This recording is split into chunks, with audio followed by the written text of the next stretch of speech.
Tayo. Number one, isasabihin ko muna sa inyo yung mga parts. Ito yung tinatawag yung suction canister. Ito yung tinatawag ninyong collection bottle. Dahil dito nyo kinokollect ang condensed milk, evaporated milk, Yakult, o kaya Yogurt. o kaya naman yogurt with strawberry flavor. So ibig sabihin may dugo-dugo na. Tama o hindi? Ganon na ganon. Ang sarap. Parang lima. Ang problema sa Pilipinas, minsan pag wala kayo, o pag abogado, pneumonia na kasi greenish na siya. Okay. So minsan yung mga ganito, tinatapong kusan ng baon nyo. Uy. Okay? Pero dapat may sariling tapunan ito. Kaya pinakamarumi sa CR ng hospital. Yan na. So next, meron kasing case, kaya meron mga ganito, kasi sinicheck kung ilan ang nakuha yung tubig. Okay, kaya nga meron kayong INO monitoring. Kasama rin yan minsan. INO monitoring ng ihi, kung ilan ang pinasok, ilan ang nalibas, ilan ang na-retain. So 1,000 ang binigay ko, lumabas ay 200 ml sa ihi niya, ilan ang natira? 8. At kapag ang pasyente nyo kinukulang sa paglabas ng ihi, ano nangyayari? Nagkakaroon ng pamamanas. At pag namamanas ang inyong pasyente, dumadami ang fluid sa katawan, dumadami ang dugo sa katawan, kaya you expect na ang blood pressure ay mataas. Kaya you expect na ang puso ay malaki. Kaya tawag cardiomegaly. Megaly, megamol, malaki ang alin puso, cardiomegaly. Kuha nyo ha, para hindi nyo makalimutan, megamol, megaly. Pag narinig nyo megaly, ibig sabihin malaki. Kaya nga kapag ikaw ay high blood, ang x-ray mo, sasabihin doon sa remarks, heart enlargement. Tama ba? Okay na? So, kaya nga pinapaihi nyo ang pasyente nyo. Tama ba? No. Kung ayaw umihi ang pasyente nyo, ano ang magic na gagawin nyo? No? Buksan nyo ang gripo. Pag binuksan nyo ang gripo at nakaupo siya, narinig niya ang daloy ng tubig, iihi niya. Naalala yung naglaba kayo? Narinig nyo ang daloy ng tubig? May lumabas? Oo. Tama ba? O, nagugas kayo ng pinggan kanina? Kahapon? Naihi-ihi kayo? Oo. Pag umuulan, naririnig yung kilamsik ng tubig? Kaihi ng ihi. Oo. Naligo kayo kanina? Umuulan. Gumamit kayo ng dipper? O kaya shower? May umihi ba? Oo. Diretso na lang. Umupo ka pa? Hindi na. Wala namang butas eh. Sayang naman ang tubig. Yes or no? Kaya sinasabi ng mga mga matatanda noon, ayun ang makakatulong para maihi ang pasyente. Eh kaso sir, nakahiga, hindi kaya. Alam nga namang, yung iba kasi kumukuha ng tubig, ginaganyan pa. Eh luma na yan, may cellphone ka naman eh. Ano gawin mo? Punta kayo ng YouTube, may internet ka naman. Tama, anong itatype ko? Lini? Ano itatype ko? Water flowing. Oh, di ba? Flowing water, sound. Lagi mo. At maririnig niya. So mapapacilitate ang pag-ihi niya? Yes. Guys, kayo ha, huwag nyo na sasabihin, Dok, may claiman lumabas, di mabula-bula, parang green, tapos mabaho-baho. Ang gawin nyo, picturean nyo. Then isend mo. Mas madali niyang malalaman yung anong pinagsasabi niya. Mas sa tinatanong pa niya ang left and right, ano kayong pinagsasabi nito ni Roy? Mukhang loko-loko. Tama ba? Ganon ang gawin nyo. Picturean nyo. Para madali malaman ng totoo. Na walang kinalaman naman sa suctioning, kaya straight na tayo. So ngayon, hyperventilate, yes. So ito ay 6 liters per minute, kaya ang gagawin ko, tataasan o bababaan? Pataasan. Kaya tinatawag na hyperventilation. And remember, di ba sinabi ko ang pressure? So nakakita na kayo ng suction machine natin, portable to.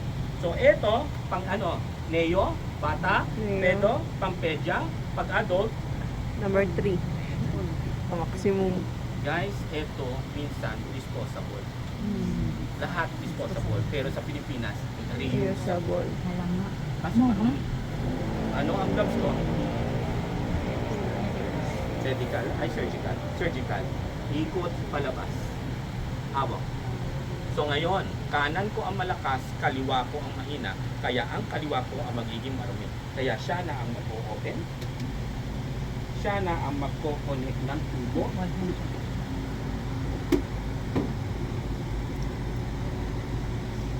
Kaya ginanto ko para madali nyo ma-insert.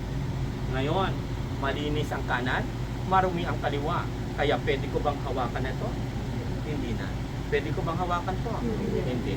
Pwede ko bang hawakan ito? So hanggang dito na lang ako. Hindi. Ito naman, hanggang dito na sa ito. Sinabi natin, ilang seconds ang pagsasuction?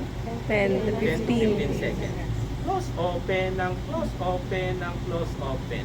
Pag kinulos ko, sabi, magsisip-sip. Pag hindi ko kinulos at naka-open, hindi magsisip-sip. Ngayon, ang tanong, Sir, kailan ako mag-stop mag-suction? Pag nakita nyo na ganito na ang plema, putol-putol, ay nawala na. Okay, putol-putol, okay? Stop nyo na ang plema, ay stop nyo na suctioning. Kasi konti lang. Mamayang gabi kayo mag-harvest, mas marami-rami kayong maaani. Ang tawag nyo doon minsan harvesting. Mamaya ka naman mag-harvest kasi konti lang. Pero pag nakita nyo naman ang plema, segment by segment, at nakikita nyo ang paghinga at umuubo, tuloy-tuloy pa rin. Okay na tayo ha? Okay, good. Na-hyperventilate. At sinabi natin ang pag-suction sa Saudi. Pero ang gagawin natin, ikot-ikot and left, right, left, right. Tanggal. Pasok. At habang pinapasok, naka-open o naka-close? Close.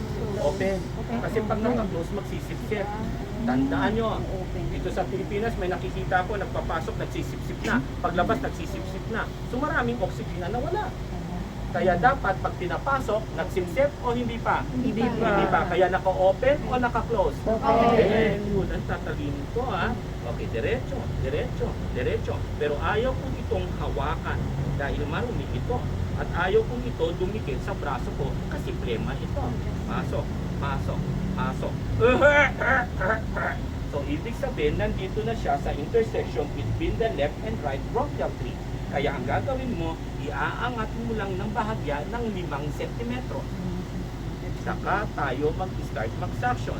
Close, open, ng ilan? 10, 9, 8, 7, 6, 5, 4, 3, 2, 1. Ito ang lumalabas. Ito hindi siya naghahatak. Ulitin ko ha. Pasok. Angat. Close, open. Ilan seconds? 10, 9, 8, 7. Nilalakad-lakad ko to habang iniikot-ikot ko siya. Ayaw ko yung ganito. 10, 9, 8, 7. Wala na. Ha? Balik tayo naman sa left. Lahat yan, ang dami naman pala sa sunod, ikaw naman sa suction. Pasok naman tayo. Left, right. Pasok. Pasok. Naka-open. Angat. Close, open. Side, go. Left, right, side. Left, right, side, left, right, side. Close, open, close, open. Kuha. Ayaw kong ganito. Left, right. Talaga naman literal. Kuha. Okay, ngayon. Tapos na. Tanggal. Sip-sip. Kung magsa-suction ka ulit, bigyan mo ng 1 minutong pahinga para ma-hyperventilate sa kakaulit mag-suction. Pero ngayon, ito naman pahingi ng isang plastic yan. Ayan, kahit aligan. Ayan, ito din ngayon tubig. Ayan, ma'am. Kung ito naman guys ay reusable, ididip mo siya.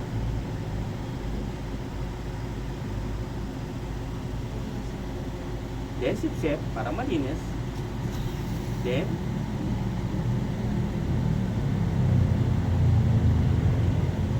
close. Tanggal. Then balik sa plastic. Marumi, di ba? Kaya kung reusable guys ang inyong suction tip, dapat bago nyo ipasok, katulad ng ginawa ko, nagpasok muna ako at nilinis ko muna ito sa MSS. Pero since Cynthia Villar naman ang aking pasyente, so sa tingin mo, disposable or reusable? Disposable. Bilyonarya. At nabuhay pa kaya? Joke lang. Okay. Ngayon, anong ginawa ko? Hinawakan? Saan ko tatanggalin? Anong hawakan ko? Sa ibabaw o sa ilalim? Ibabaw. Dahil marumi ito. Idikit sa balat. Kaya saan? Gloves. Ngayon, saan na? Lalim.